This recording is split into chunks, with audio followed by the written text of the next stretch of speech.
একদিন এক বনের পশুদের মধ্যে মেসেঞ্জার গ্রুপ চ্যাট হচ্ছে। তখন মুরগি বলল, মনটা খুব খারাপ, যতই ডিম পারি মালিক সেগুলো নিয়ে বাজারে বিক্রি করে দে। হাঁস তখন বলল, ঠিকই বলেছিস। টিকটিকি তখন বলল, আমার মতো ডিমগুলো লুকিয়ে রাখতে পারিস না, কই আমার ডিম তো ওরা বিক্রি করে না।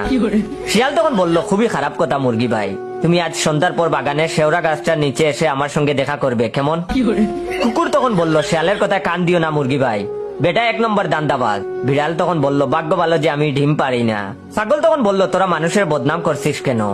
ওরা কত ভালো আমি জানি, আমাদের কত আদর করে ঘাস পাতা খাওয়ায়। গরু তখন বলল, ছাগল রে তুই ছাগলই রইয়া গেলি, পরে বুঝবি এত আদর কেন করে। কুকুর তখন বলল, আমি ছাগলের সাথে একমত। মুরগি তখন বলল, কুকুর তুই এত জ্ঞান জ্ঞান করিস না, মানুষ তোকে আমাদের মতো খায় না তো, তাই এত বক বক করছিস। কুকুর তখন বলল, মানুষ আমাদের খায় না তোকে কে বললো? সাদে কি আমি চাইনিজ লুক দেখলে লেজ তুলে দৌড় লাগাই? তখন হঠাৎ করে কচ্ছপ মেসেজ দিয়ে বলল, হাই গাইস, আমার আসতে একটু দেরি হয়ে গেল, কেউ কিছু মনে করনি তো? এটা শুনে হায়না বলল, তুই তো এমনিতেই দিরুস, সেটা আমরা জানি তো, মনে করার কি আছে?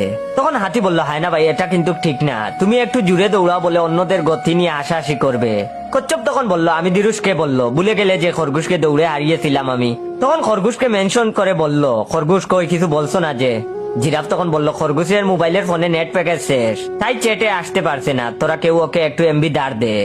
সিংহ তখন বলল, আমি বনের রাজা, অথচ আমাকে ছাড়াই তোরা চ্যাটিং শুরু করেছিস, কোন আক্কেলে? এটা শুনে হাতি তখন বলল, উল্টাপাল্টা কথা বলে আমার মেজাজটা গরম করিস না, নইলে তুলে এমন আছাড় মারবো যে রাজাগিরি ছুটে যাবে। কুমির তখন হি হি করে হাসা শুরু করলো, আর বলল, হাসতে হাসতে চোখে জল এসে গেল। বানর তখন বলল, তবে তোরা যে যাই বলিস, আমার মোবাইলের নেটওয়ার্ক কিন্তু তোদের চেয়ে স্ট্রং। বাঘ তখন বলল, তোর নেটওয়ার্ক স্ট্রং আর আমার দাঁত স্ট্রং, গাছ থেকে নেমে আয়, প্রমাণ দেখাচ্ছি। এসব শুনে শিয়াল তখন বলল, আলোচনা সংঘর্ষের দিকে যাচ্ছে, আর তাই শান্তির স্বার্থে আজকের মতো গ্রুপ চ্যাট শেষ করলাম। সবাইকে ধন্যবাদ।